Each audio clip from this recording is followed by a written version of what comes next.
they haven't played anybody, and yeah, their offense is ranked pretty high. Yeah, they're number ninth in the country. Yeah, their defense is ranked really high in the defensive statistics, but who have they played? I mean, their toughest competition is obviously that Ohio State game, but they only put up 7 points in that game. Um, and so, and then the defense, obviously, I mean, obviously, listen, Ohio State has a decent offense, but that was the first start for Julian Sand, and they played a very conservative game plan. And when I mean conservative, I mean it was not reading the field at all, running the ball, heavy run, doing quick passes and quick one reads for Julian Sand, getting him comfortable. Now the offense kind of looks very similar to that, but he is growing each and every week. So I think if they play each other now, it'd be a lot different. Thing is, EJ, like I just stated, I don't know what this Texas team is. I don't know who the hell, obviously you have some returning guys like Taft on the defense and a couple other guys that but a lot of new guys on this team, a lot of new faces, led by, of course, Arch Manning, a guy who preseason was projected to be a first overall pick in the NFL draft. For some reason, people were hyping this guy up. Me and you, EJ, came into the season saying we think he'll be good, but will he be great? I didn't personally think so. I thought he would be a good quarterback, though. He's all right. You know what I mean? He struggled a little bit, bounced back last week against Sam Houston, and played a really solid game, flexing over a Sam Houston defender as he trucked him in the end zone. Sorry, 2 weeks ago because they had the bye. So this Texas team is very interesting. EJ, what do you take away from them? Like, you're probably going to say the same thing. You don't know what the hell they are, but what do you take away from this Texas team? What's like your overall view on them, just looking at them? This is basically two teams that are mirror to each other. Two teams that are opposite records. One's 3-1, the other's 1-3, because one team has played a very difficult schedule, and the other team has played one good team and three cupcakes back to back to back to back. Maybe we should do that from now on when we have Billy Napier as the head coach. Um, I think when you look at both these teams, both of the defenses statistically have been dominant in the 4 games that they've played.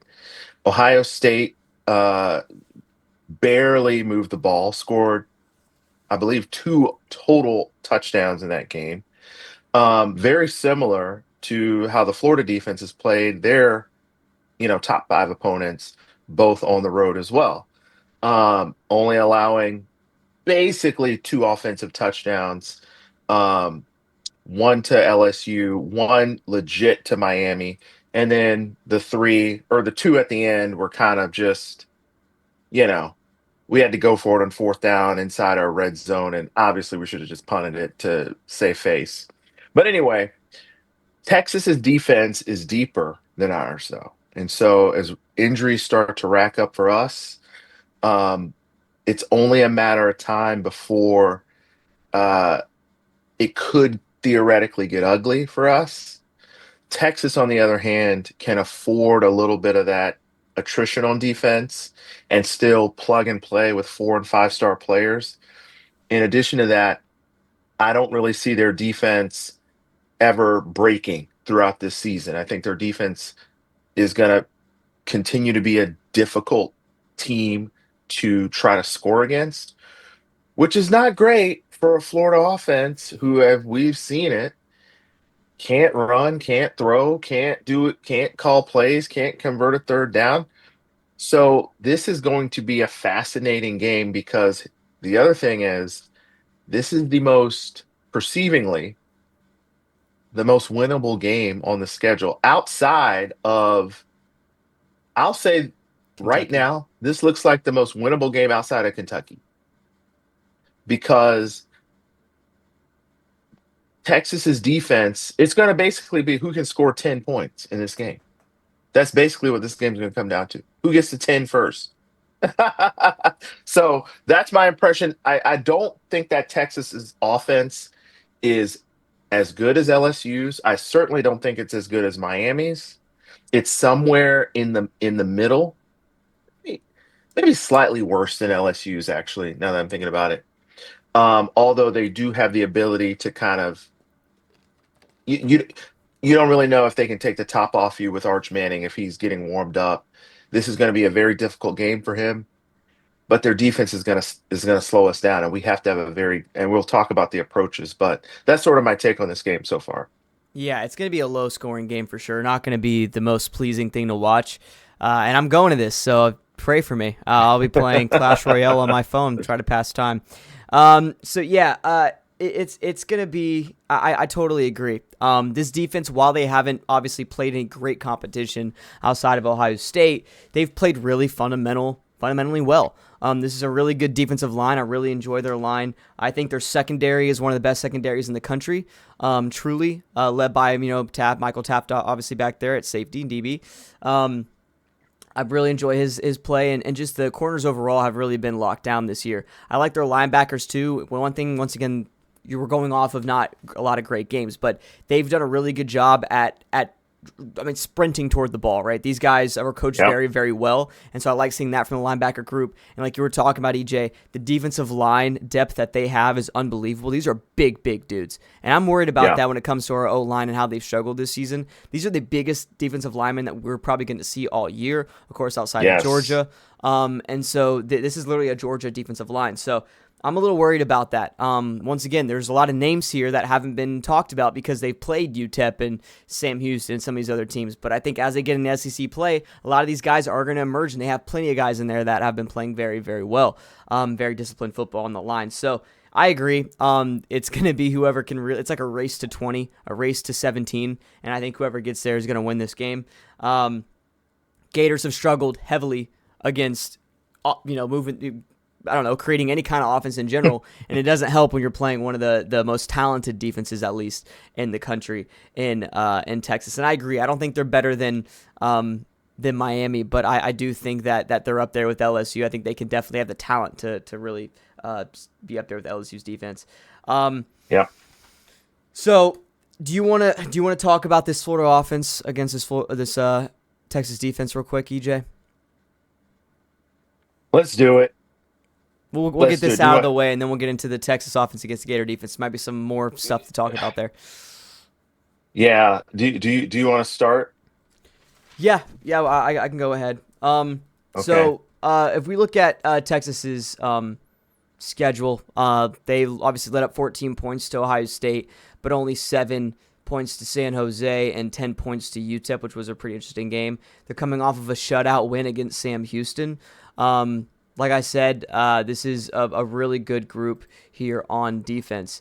Obviously, like I said, you got Michael Taft, who's been playing phenomenal this year, leading the team in total tackles, just overall playing really well. And these group of linebackers they have, which was I was talking about, EJ, they just go to the ball, led by LaFoe, I think his name is, and then you have Ty Yep. Anthony Smith and Anthony Hill Jr.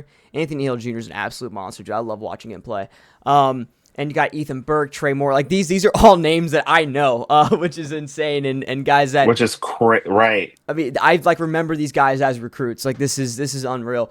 And then the defensive linemen, you got Watson, you got Canoe, you got Brevard. And if you click on these guys, like actually look at their sizes, I mean they're all above 300 pounds, just huge dudes in the interior of this line. So it's gonna be very hard to run the ball in this defense.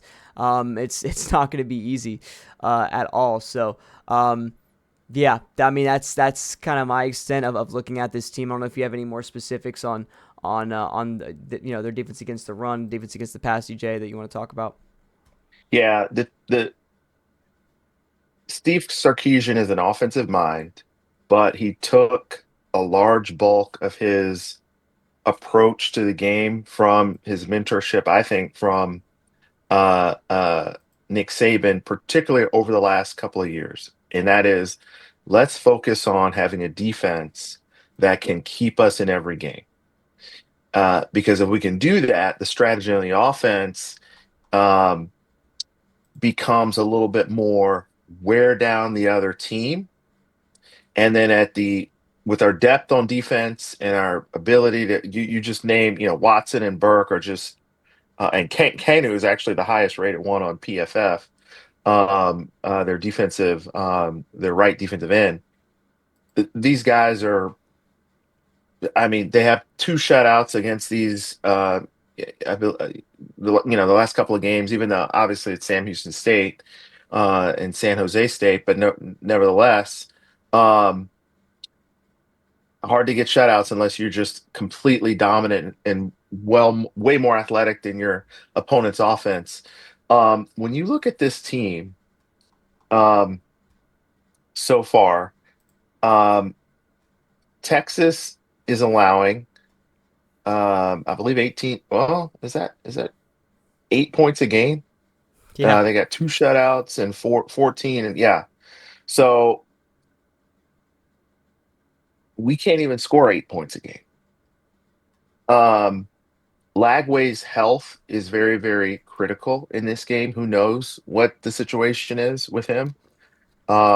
We believe it's precautionary, but the Texas's defense is going to do what these other defenses have done to him, which is we're not going to respect the fact that you can throw accurately. We are going to completely sell out on the run, and we're going to force you to throw accurate passes against very tight coverage, very tight windows. And if you can do it, guess what? We'll back up and we'll give you one-on-one matchups in the blocking game. But if you can't do it, you're probably going to go another, 0 of 13 on third down is you can basically close your eyes, count to 100, and then throw the ball behind your head, and you'll convert one. So the fact that you converted zero was like intentional incompetence. It's going to be even more difficult against this Texas defense to do that. The one thing that I do think gives us a little bit of hope is that it is at home, and I think if we can keep the crowd in the game, maybe that can help us. The other couple of things about this defense is Jaden Baugh is our best player. We're gonna have to get him the ball. Texas knows that. Steve Sarkisian is a very, when you think of the obvious things that you have to do to win a game, Steve Sarkisian is a smart enough coach to go straight to that. Oh, Jaden Ball's your best player? Well, let's make sure every time he's in the game, we keying in on him. And so great to have a coach like that. Um, it's going to be difficult for Jaden Ball, I think, in this game. I think we're going to have to, in my opinion, throw to open up the run. And it's going to come down to Billy Napier's design as to how he wants to accomplish that. Is he going to roll DJ Lagway out of the pocket? Is he going to throw quick screens? Is he going to throw quick slants, quick in routes? He's going to have to do something to force the Texas defense into a base defense so that we can run our offense. And so that's sort of my take on there. You can't really take too much away from the last three games from the Texas defense, other than they have done exactly what we believe they're capable of, and that's just completely and utterly shutting down their opponents. Well, and here's the thing, EJ. It's like, it's sad. This is actually really sad to say, but we can't even come on here each week and be like, hey, this defense plays more man, this defense plays more zone. It doesn't matter It because doesn't matter. they play the Gators and they go 8-9 man box. We still run it straight in because we can't throw the football. We know what Texas is going to do. You know what I mean? They might come out playing a more base defense and just try to feel everything out. That's what Miami did. You know what I mean? Like I totally expect that. But as the game goes on and DJ Lagway misses a few throws, or we do these little bubble screens to Trey Wilson that never work, they're going to start bringing guys into the box. And when you have a guy in the secondary like Michael Taft that plays the run like he does, that's the reason he has so many tackles. This guy plays great run defense as a secondary player. It's unbelievable. And when you have a guy like that flies to the ball, that's not good because he also does great against screens. And that's what the Gators want to run. If we can barely run a screen against, USF, we're going to have a lot of trouble here.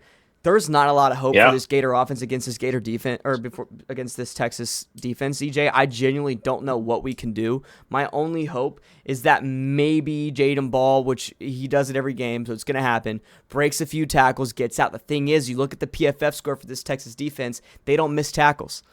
They wrap up. They have a score of almost 90 for tackling on PFF, I believe. Might even be 90. And so that's not what you want to see as it. Once again, they've been playing a lot of easy teams. I understand that. They haven't played a guy like Jaden Ball, you know what I mean, since that first week against Ohio State. But I don't know. It doesn't look good. This literally does not match up at all. Like you were talking about, EJ, our third down conversion rate is horrible. Because here's a fun fact. We'll get to this obviously in a minute. Texas's offense has a third down conversion rate of 36%. They're not doing great either, you know. And so you would look at that with any other team and go, "Hey, we have the advantage." You know what I mean? We have a third down conversion rate of 40. You know what I mean? Whatever it is, we have an advantage over them. No, we don't. No, we don't because we can't convert any third down in a game. And so, yeah, I mean, it's the matchup here for this Gator offense against this Texas defense is horrible. We're going to need some miracles. We're going to need DJ Lagway to make some deep shots. Good news is, I mean, this is what, Billy Napier said last week. Dallas Wilson is getting healthier. Dallas Wilson should be back for this game. So, obviously, a guy that had that, I think, what did he have? Like 199 reception yards or whatever in the orange and blue game. Spring game. In the spring game. Yeah, played really well. A deep threat. Had a lot of big plays down the field. If this Gator team can push the ball down the field with Dallas Wilson and just throw another weapon out there, hopefully replace this 13 personnel that we love to run, I think that the Gators have a shot. But we have to take deep shots. What I don't like, too, is this pass rush for this Texas team is unbelievable. They are susceptible against the run a little bit, especially if you can run away from Michael Taft. That's where the success, I think, is going to come out. But the pass rush is insane. They have like 3 guys above an 87 PFF grade. This is really not what you want to see as a Florida Gator fan because our offense has been playing so bad. And DJ Lagway does not have time in the pocket as it is. So that's what I'm a little worried about. I could see the Gators getting shut out in this game for sure. Like, I could 100% see that. I could see the Gators maybe getting a few points out there. I don't like it, EJ. That's all I'm gonna say. Like I'm sitting here and trying to think about it. My key to success for this Gator offense versus Texas defense is to have 4 explosive plays of 20+ yards. These need to be big plays in key moments. Whether it's a big Jadon ball run getting into Texas territory, whether it's, shot down the field, hopefully, we need big plays. And I believe, are almost last in the country in explosive plays this year. I think we're like 128th or something ridiculous like that. That's not good. DJ Lagway had like 3 air yards or whatever it was against Miami. We need to get the ball down the field. If I go to this game, if I'm standing in the rain, like I'm from like an R&B fucking music video from like 2001, and my team's not throwing the ball down the field, we keep throwing screens, I might cry, EJ. That's where we're at with this football team. That's my take on this Gator offense versus this Texas Longhorn defense. No, I think you're exactly correct. And real quick, I'll just say, we love PFF. PFF is amazing. They rate 9 of the 11 Texas starters on defense as significantly above average, which is a rating of 70 or higher. And the 2 that aren't are a 68.9 and a 67. So they're basically right there. We only have 2 players, or no, actually, we have 3 players on our offense that are significantly above average. Barber, Slaughter, and Baugh. Sturdivant has been a little bit of a disappointment so far. I don't know if that's because of Lagway's, insecurities to start the season. So we really need Dallas Wilson. With all that said, on paper, it looks like they should completely shut us down, and it's going to look like the Miami game. But the one silver lining is that this game is at home, and the Florida offense does pose players that have significantly more speed than what the Texas defense has been used to playing for the last month. And the only issue is, can we get them the ball in space? The windows are tight when you play Texas. So if I'm just thinking like, if I'm Billy Napier, which I can't put my head into his head because I don't think he thinks a lot, but if I were him, I would think to myself, based on what we've done so far this year, what can we do against Texas? We've got to throw very short screens. We've got to throw slant patterns, something that we can actually execute. And then we've got to test them deep, especially if they creep up 8 or 9 guys in the box. But the interesting thing about Texas, I can almost guarantee you what they're going to do. They're going to put 8 guys in the box because Texas is very, very confident that they can stop our run with just the front four. And I'm telling you right now, if they can stop our run with just their front four, we're screwed. There's nothing we can do because now you're talking about you can't run it against 4 guys, and then you're throwing DJ Lagway, who can't throw, um, in max coverage. So you have to be able to run the ball when they vacate the box. You absolutely, if you can't do that, the game's over. If they once they start creeping that 8th guy into the box, maybe even a 9th guy in the box, I can almost guarantee you they're going to keep 2 safeties deep at all times. It doesn't matter. We're going to have to streak somebody over the middle, do a throw behind the line of scrimmage, double pass, do something to at least let Texas know that we're going to throw the ball deep. Ideally, don't throw an interception, but you have to at least give them the thought in this game that, okay, they may throw it deep on us and we need to stay in this too deep situation. Because if that's the other issue with Billy Napier, he doesn't even attempt, maybe they do and it's covered and they don't throw it, but I don't even care. You just have to force it down the field to make them at least acknowledge the fact that you're trying to create an explosive play. But when it comes to the offense, it's all about how you set that up. And Billy Napier has not been able to run an offense that at least moves the ball down the field to set up an opportunity to throw it deep. That's the issue in this game. So that's the one key. Can you run it on a 4-man front? If you can, maybe we have a chance. If you can't, we're going to score. I think we'll score in the game because we have that record. We'll probably get 3 points. But that's about it. All right, let's go to this Florida Gator defense against this Texas offense. This Texas offense, Yep. has obviously struggled this year, led by Arch Manning, has not really kind of lived up to that. But don't worry, he looked good against Sam Houston. He's 61% completion percentage this year with a long of 83, 9 touchdowns and 3 interceptions. He's been sacked 3 times. All 3 of those sacks, I believe, came from that Ohio State game.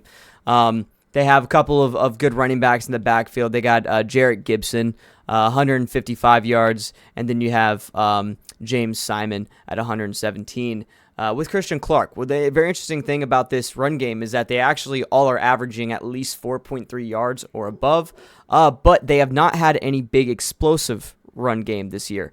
The biggest run that they had was from a quarterback, the backup quarterback, which is 50 yards. But outside of that, the running backs, the biggest run they had was 20 yards, which was, no, sorry, it's from the quarterback. The biggest, longest run they had was 16 yards from James Simon. So they just haven't had any explosives in the run game.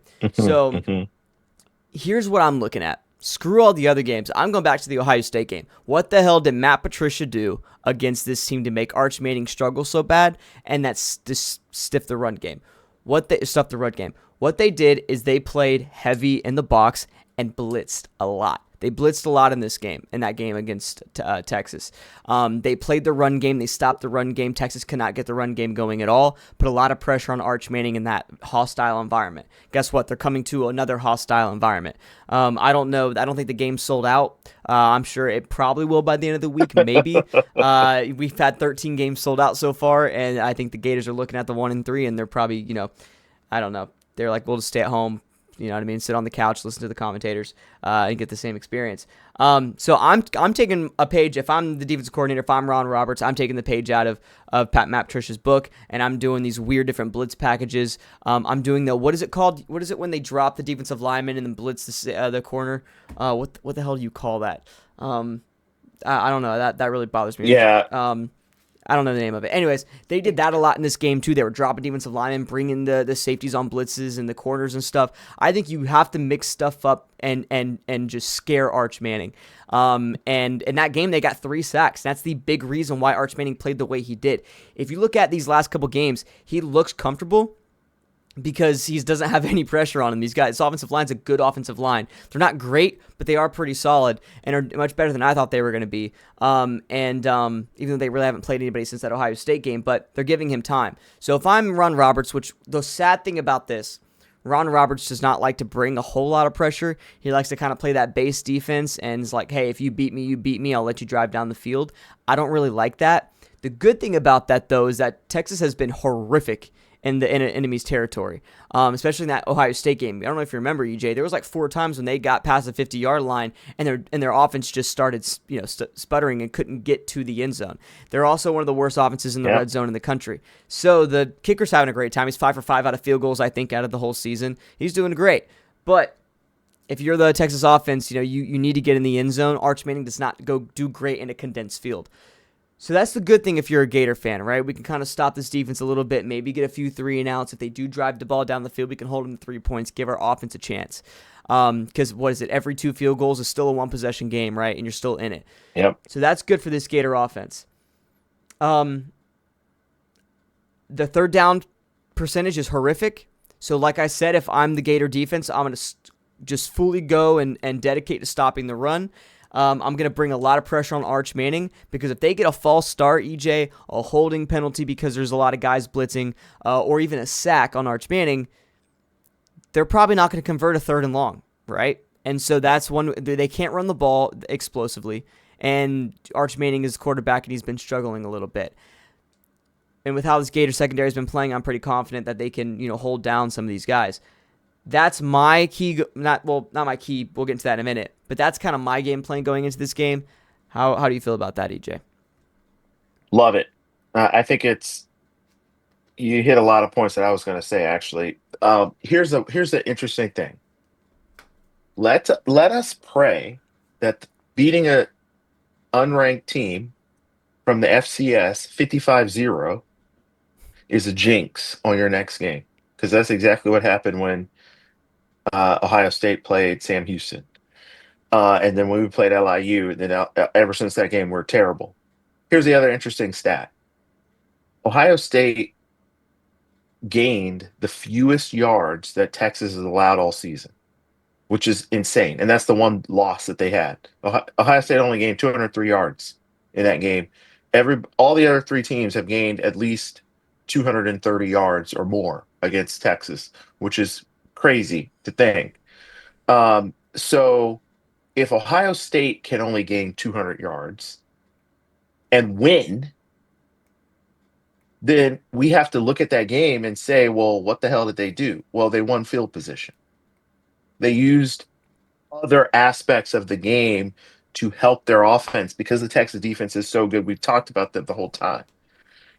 We are going to have to do that. Billy Napier, the punter, what's our guy? Doman, what's our guy? He is going to have to punt like he's never punted before, because guess what? He's going to be punting a lot in this game. He needs to we need to get him at the 1-yard line. Punt it inside the 10-yard line. We have to win field position. That's the other key. The force them into deep territory to start their drives 80 yards away at least. The other thing is, here's the other thing. Arch Manning cannot get comfortable. You talked about that. The issue with Rob Roberts is he almost scripts a lot of his defensive drives, and he makes really good adjustments, I think, as a defensive coordinator, but he's just not aggressive, right? And he wants his defense to persevere as opposed to changing it up to inflict and sort of like dictate the game. This is a game where you said it perfectly. We're gonna have to do something to try to dictate the game to get Arch Manning rattled, to force Steve Sarkisian into a mode that says a less aggressive mode that says, okay, I'm not really going to call aggressive plays unless we get into plus territory. I'm just going to be very conservative and try to eke it out because if we turn it over to them and we're risky and we try to turn it, this is how that Ohio State game went. Neither team wanted to take risks because they knew one turnover was the game. And that's basically how Ohio State won, was the one turnover. Yep. So you cannot, you have to force them to maintain their risk averse offense, and the best way to get them to go a little bit risky so that we can blitz and get some pressure is if we can just score something. Can we score? Can we just score a point? Can we score the first touchdown of the game? Billy, we're calling your name. Can we go seven? Can we go up 7-0 in this game? We haven't gone up 7-0 since LIU. Can we go up? I don't think we went up. I think it was 3-0. When's the last time we were up 7-0 in a game? Hell if I know. So guess what? Go up 7-0. Force them to say, "Uh-oh, we gotta take some risks. We gotta take some risks." Then that's how the defense, I think, can start to get in a little bit of a groove. Play defense with offense. You say that all the time, and it's so true. Play defense with offense and special teams. Doman, kick that ball deep. We get somebody catch it before it goes in the end zone. Number 8, VL3, guess what? VB3, guess what? Run it back, because we're going to have to help that offense out. We're going to have to be like Iowa, except Iowa scores way more points than us. That's a great point. Which is crazy. No, but that's a great point, though, EJ. VB3 is going to have a lot of punt return opportunities in this game. And I didn't even think about that, man. He's going to, this is going to be a big, big game from him, man. Because, like you said, field position is the biggest thing. Field position is going to be huge. But if he can return for a touchdown, dude, that right there can change the game. Game change. You remember that Kentucky game we played at Kentucky a few years ago, and it was a very similar game to what this one's going to be. Low scoring, ugly, and Kentucky freaking ran a punt back for a touchdown, and then is the game over. So Urban Meyer used to say it: score a touchdown or block a punt or score a touchdown on special teams, and you win 90% of the games. We got to do that in this game because the offense is going to need some help. Here's the thing: even if the defense gave us the ball in Texas territory like 5 straight times, we'll probably only come away with points once. Yeah. So we need to get into plus territory as many times as possible. I totally agree. And, the offense is going to have to help this defense out because this defense already probably doesn't want to really play for this offense. You know what I mean? I'm not saying they quit, but, I mean, dude, if like you said, if you're going to keep giving the ball in the territory and they only score once out of 5 times, do you really want to keep playing hard for that team? Probably not. If you keep giving the ball back to this team and they go 0 for 13 on first down or third down conversions, are you going to really want to play for that team? Probably not, right? But well, DJ Lagway, he's going to have to give him some. He's going to have to give him some more beats. Didn't he give the team beats? Yeah. He's going to give him some, hey, play hard for me and I'll give you some more beats. No, you know what? I think they need to all take him to dinner. I think they need to take him out to dinner. You know what I mean? All have lunch together, EJ, because I think that'll really help them out. Maybe, I don't fucking know anymore. So, big issue with this Gator defense we didn't mention. A lot of injuries, too. This is what I think is going to be a big factor. Burrow, hopefully he comes back. One of our main interior guys. That we're already very, very, very weak when it comes to the depth, very thin, and Burrow's out. Is Gum's going to be back is a big question. Banks is gone forever for a long time. I don't know if he's going to be even back this season, especially him probably going into the NFL. I don't know if he's going to want to risk coming back and playing for a team that's probably going to be like 1-6, so I don't know. But and we have Dijon Johnson, right? The corner, he's out. He was playing a phenomenal year. Took a big jump from last season. Yeah. Really was doing great, and you hate to see that, man. Aaron Gates, is he going to be back? These are all starters that I'm mentioning here, like 6 guys of the 11 that are out. And so we just please stay healthy is my big thing. A lot of these young guys are gonna have to step up.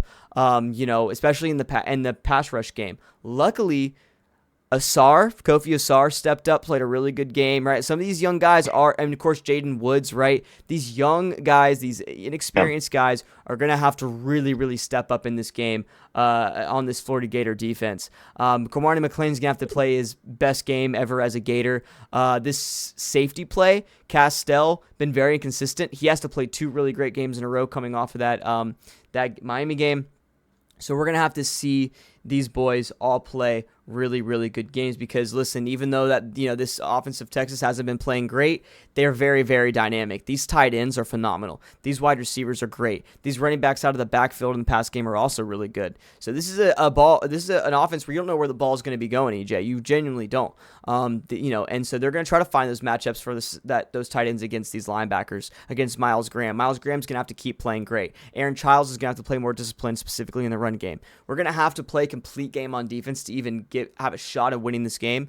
And if Texas goes up 2 possessions, I think game's over. I think it has to stay a 1-possession game the entire game. If it goes up 2 possessions, I think it's fair to call it quits. My big key to the game on defense is 2 turnovers. And that's plus 2 turnovers. If we have a turnover on offense and we have 2, that doesn't matter. It needs to be plus 2 turnovers for this defense. And it doesn't just need to be, fumble the ball, we go on it, or interception. It needs to be a big return.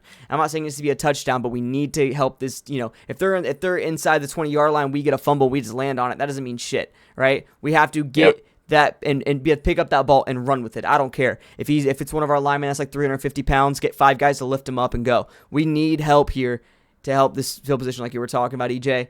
It's going to have to come from big turnovers, and I need 2 of those in this game. Do you have a defensive key specifically, EJ, before we move on? So my defensive key, um, do not blow coverage on Parker Livingstone, the deep threat slot receiver for Texas. I can see this game being back and forth, back and forth. It's like Florida, Kentucky, Texas, Ohio State style. But I just see Texas hitting one. All it takes is one play, and that's it. So Cormani McLean has been playing out of his mind. He's literally our highest rated defender, which is insane on PFF. He's been incredible, and he's a playmaker. If we can get pressure, Cormani McLean can make a play, and we've got to prevent Parker Livingstone from running a wide open. They can hit those plays. So that's what we're gonna have to do. That's my key. Do not give up a Parker Livingstone deep pass because it might be the game if you do. All right, there you go. You ready to have a score prediction here, EJ? Oh, do we have to? I don't want to. Do All you want right, do you want who wants to go first? You want me to go first here? go first, EJ? All right, so my biggest threats to avoid, don't bend in the run Billy Napier early, even if we get down, because they're just going to make it worse. Mm-hmm. DJ Lagway, don't play hero ball, but also don't play scared ball either. You went from hero ball against LSU to scared money against Miami. You got to be somewhere in the middle, okay? Don't blow the coverage on Parker Livingstone, or it's game over. And oh, here's a thought. Here's a novel idea with an offense that can't even get a first down.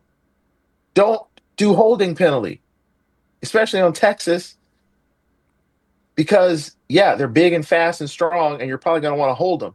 Keep your hands inside the pads right here. If we can not hold and do stupid penalties and those other 3 things, I think we have a chance.